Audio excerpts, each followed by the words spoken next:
Selamat datang di ruang belajar IPA Berpikir Kritis. Silahkan share, like, dan subscribe.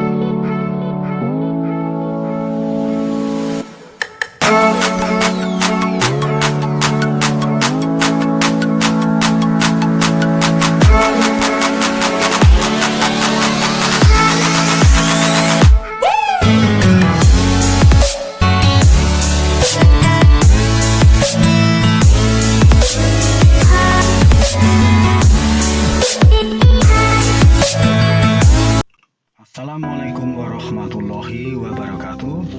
Selamat datang di ruang belajar IPA Berpikir Kritis. Video pembelajaran kali ini akan membahas tentang sistem perkembangbiakan tumbuhan dan hewan bagian keempat. Adapun materi esensial yang akan dibahas tentang perkembangbiakan pada hewan. Tujuan pembelajarannya adalah sebagai berikut. 1. Membedakan pengertian perkembangbiakan hewan secara generatif atau seksual dan vegetatif atau aseksual. 2. Menjelaskan contoh-contoh perkembangbiakan hewan secara vegetatif atau aseksual. 3. Membedakan pengertian perkembangbiakan hewan secara ovipar, ovovivipar, dan vivipar. 4. Menjelaskan siklus hidup ubur-ubur. 5. Menjelaskan teknologi reproduksi kawin suntik pada hewan. 6. Menjelaskan cara makhluk hidup dalam menjaga kelestarian hidupnya. Baiklah, para siswa dan pemirsa, kita akan membahas tentang perbedaan pengertian perkembangbiakan hewan secara generatif atau seksual dan vegetatif atau aseksual. Perkembangbiakan hewan secara generatif atau seksual yaitu proses perkembangbiakan hewan dengan didahului adanya perkawinan, yaitu terjadi peleburan antara sperma dengan sel telur. Sedangkan perkembangbiakan hewan secara vegetatif atau aseksual yaitu proses perkembangbiakan tanpa didahului adanya perkawinan. Berikut akan kita bahas contoh-contoh perkembangbiakan hewan secara vegetatif atau aseksual. Perkembangbiakan hewan secara vegetatif atau aseksual dapat menggunakan 1. Tunas. Contoh hewan yang melakukan reproduksi secara aseksual menggunakan tunas antara lain hidra, polifera, dan solenterata. Ini adalah gambar hidra apabila akan melakukan reproduksi secara aseksual atau vegetatif, yaitu tumbuh tunas pada bagian tubuhnya. Kemudian tunas akan berkembang dan membesar, kemudian lepas dari induknya sehingga terbentuk 2 individu. Nomor 3, fragmentasi, yaitu pemutusan bagian tubuh menjadi individu baru. Contohnya adalah cacing planaria. Untuk memperjelas pemahaman tentang fragmentasi, ini adalah gambar cacing planaria saat akan melakukan fragmentasi. Cacing ini secara alamiah dapat mengibaskan ekornya sehingga putus dari badannya. Kemudian ekor yang kehilangan badan dan kepala akan tumbuh badan dan kepalanya sehingga menjadi individu baru yang utuh. Sedangkan planaria yang kehilangan ekornya akan tumbuh ekornya sehingga akan tumbuh menjadi individu yang utuh. Nomor 3, partenogenesis. Partenogenesis yaitu sel telur yang tidak dibuahi dapat menjadi calon individu baru. Contoh hewan yang dapat melakukan partenogenesis seperti lebah, semut, tawon, kutu daun, dan kutu air. Pada hewan tertentu, misalnya lebah, ovum yang dibuahi akan tumbuh dan berkembang menjadi lebah betina. Sedangkan yang tidak dibuahi akan tumbuh menjadi lebah jantan. Baiklah, para siswa dan pemirsa yang berbahagia. Kita lanjutkan penjelasan tentang partenogenesis pada lebah. Akan kita bahas gambar berikut ini mulai dari gambar lebah ratu sebagai lebah betina. Ini memiliki kromosom yang sifatnya diploid. Artinya kromosomnya berpasangan, disingkat dengan 2N. Di dalam tubuh lebah betina ini memiliki 16 pasang kromosom atau 32 buah kromosom yang berpasangan, artinya 16 pasang kromosom itu berjumlah 32 buah. 32 buah ini menjadi 16 pasang, artinya adalah kromosomnya diploid atau saling berpasangan. Kemudian untuk pembentukan gamet, terjadi pembelahan sel secara meiosis, menghasilkan sel anak dengan jumlah kromosom separuh dari jumlah kromosom sel induknya. Apabila sel induknya jumlah kromosomnya adalah 16 pasang atau 2N, maka sel anak sebagai gamet adalah kromosomnya 16 buah saja atau N. Separuhnya 16 pasang adalah 16 buah. Apabila gamet ini merupakan sel telur tanpa dibuahi oleh sperma, dia akan berkembang menjadi lebah jantan yang memiliki kromosom yang sifatnya haploid atau N, berarti memiliki kromosom 16 buah. Kemudian kita lihat apabila sel telur yang memiliki kromosom N atau 16 ini dibuahi oleh sperma, maka sperma memiliki kromosom 16, sel telur memiliki kromosom 16, menghasilkan sigot yang kromosomnya adalah 2N atau 16 pasang, maka menghasilkan lebah betina. Kemudian kita lihat gambar yang bawah. Lebah jantan itu sifat kromosomnya adalah haploid, yaitu memiliki N kromosom atau 16 kromosom. Pada saat berkembang untuk menghasilkan gamet, ini terjadi secara mitosis, sehingga gamet jantan ini memiliki kromosom 16. Sehingga kalau melebur dengan sel telur terjadi fertilisasi menghasilkan sigot yang memiliki kromosom 16 pasang. Ini menghasilkan lebah betina yang nanti bisa berfungsi sebagai ratu lebah atau pekerja. Baiklah para pemirsa dan para siswa yang berbahagia, supaya lebih jelas, marilah kita mencari sumber yang berkaitan dengan partenogenesis lebah madu. Sumber pertama disebutkan bahwa lebah madu dikenal sebagai serangga haplodiploid. Artinya lebah madu menentukan jenis kelamin berdasarkan dari dibuahi atau tidak. Lebah betina berasal dari telur yang dibuahi, sedangkan jantan adalah hasil dari telur yang tidak dibuahi. Sumber dari Sains.com ditulis oleh Bakti Satrio Wicaksono.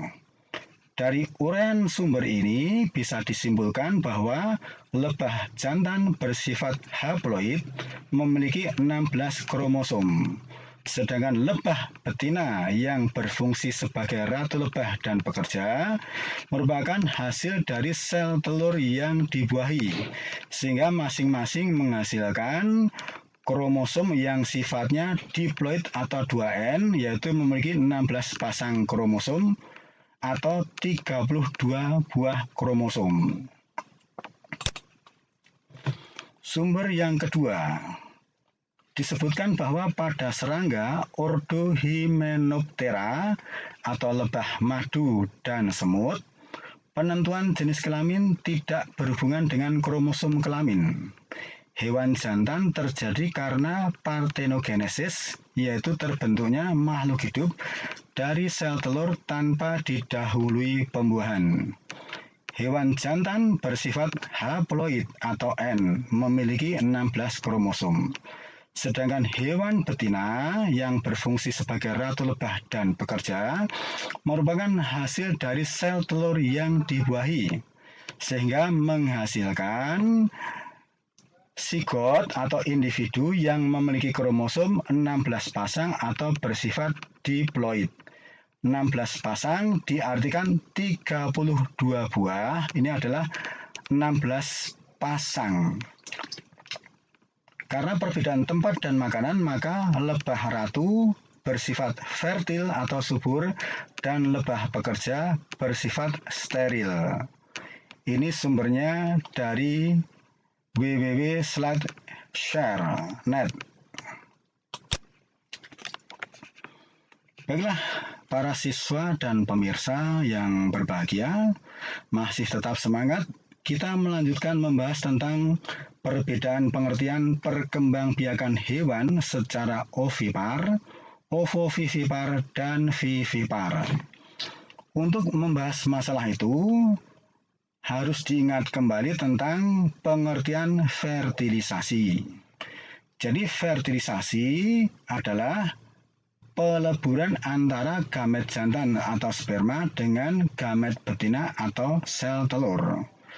Nah, kemudian pertemuan sperma dengan sel telur itu bisa terjadi internal atau eksternal, sehingga dibedakan adanya fertilisasi internal terjadi apabila proses peleburan antara inti sel telur dan inti sperma terjadi di dalam tubuh hewan betina. Contoh hewan yang fertilisasinya secara internal adalah semua hewan mamalia seperti sapi, kucing, anjing, dan sebagainya. Kemudian fertilisasi eksternal itu apa? Yaitu apabila proses peleburan antara sel telur dan sel sperma terjadi di luar tubuh hewan betina. Fertilisasi dengan cara ini biasanya terjadi pada hewan yang hidupnya di lingkungan perairan. Misalnya pada ikan atau katak, itu fertilisasinya secara eksternal. Baiklah para siswa dan pemirsa, kita lanjutkan untuk membahas bagan berikut ini. Apabila terjadi fertilisasi peleburan antara sperma dan sel telur akan menghasilkan sigot. Sigot akan berkembang menjadi embrio. Nah, embrio ini dapat berkembang di dalam telur di luar tubuh. Maka hewan tersebut melakukan proses reproduksi secara ovipar. Contohnya pada burung, ikan, dan katak. Apabila embrio berkembang di dalam telur di dalam tubuh, maka itu proses perkembangbiakannya secara ovovivipar. Contohnya pada reptilia. Kemudian yang terakhir, apabila perkembangan embrio terjadi di dalam uterus atau rahim, maka hewan tersebut merupakan hewan yang berkembang biak secara vivipar. Contohnya adalah semua jenis mamalia. Baiklah para pemirsa dan para siswa yang berbahagia, sekedar memperlihatkan contoh hewan-hewan yang ovipar, ovovivipar atau vivipar sebagai berikut. Ini adalah contoh hewan ovipar. Kemudian ini adalah contoh hewan ovovivipar. Kemudian yang terakhir ini adalah contoh hewan vivipar.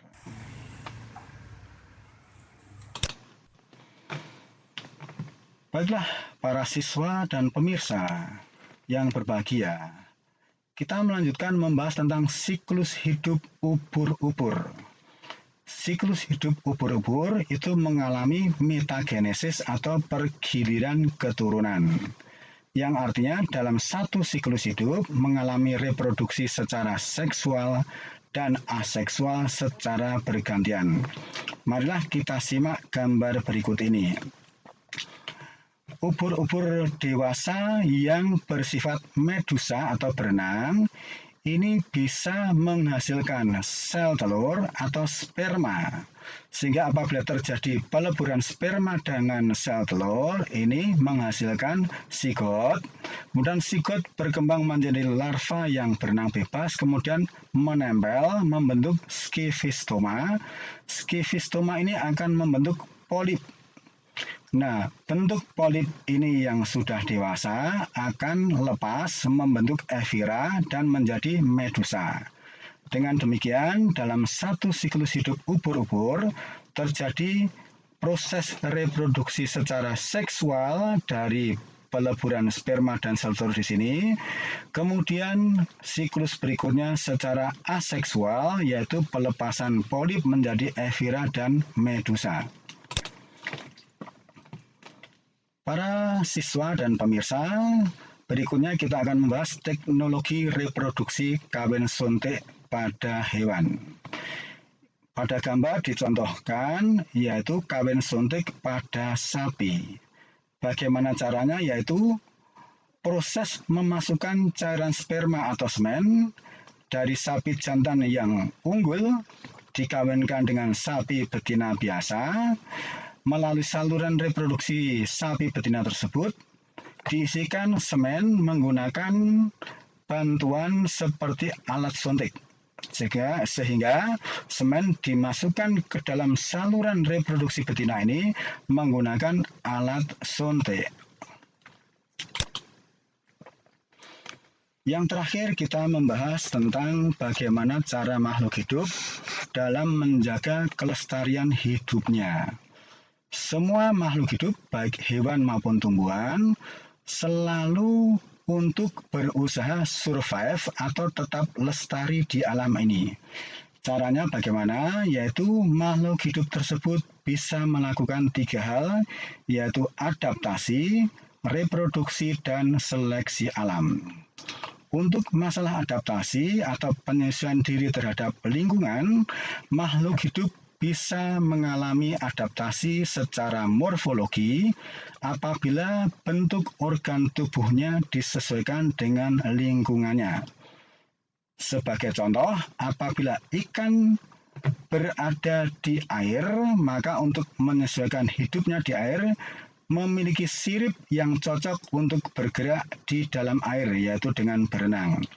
Kemudian pada tumbuhan yang hidup di tempat yang lembab, biasanya daunnya lebar karena untuk beradaptasi mempercepat penguapan.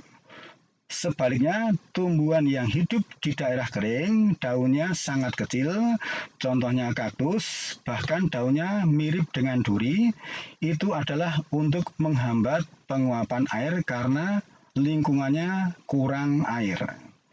Kemudian adaptasi fisiologi, yaitu penyesuaian fungsi organ terhadap lingkungannya. Sebagai contoh adalah hewan memamah biak, misalnya sapi, makanannya adalah rumput-rumputan. Nah, proses pencernakannya membutuhkan enzim selulase yang dihasilkan oleh bakteri yang ada di dalam usus tersebut.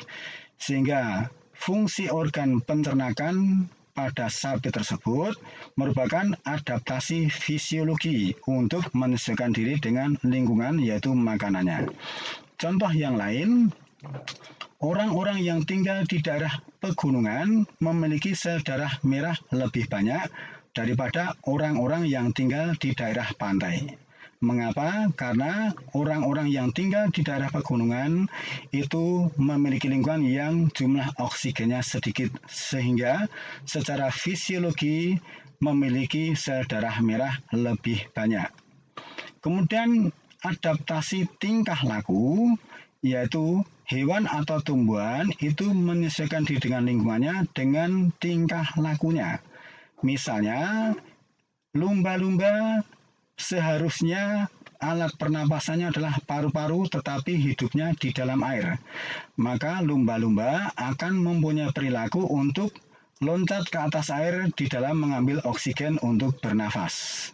Kemudian pada tumbuh-tumbuhan yang meranggas seperti tumbuhan jati, pada musim kemarau maka menggugurkan daunnya. Ini adalah contoh tingkah laku tumbuhan di dalam menyesuaikan diri pada iklim yang kekurangan air, yaitu pada musim panas. Kemudian yang kedua, makhluk hidup harus melakukan reproduksi agar tetap lestari. Ada dua macam pengertian, ada hewan atau tumbuhan yang memiliki tingkat reproduksi tinggi dan ada pula yang tingkat reproduksinya rendah.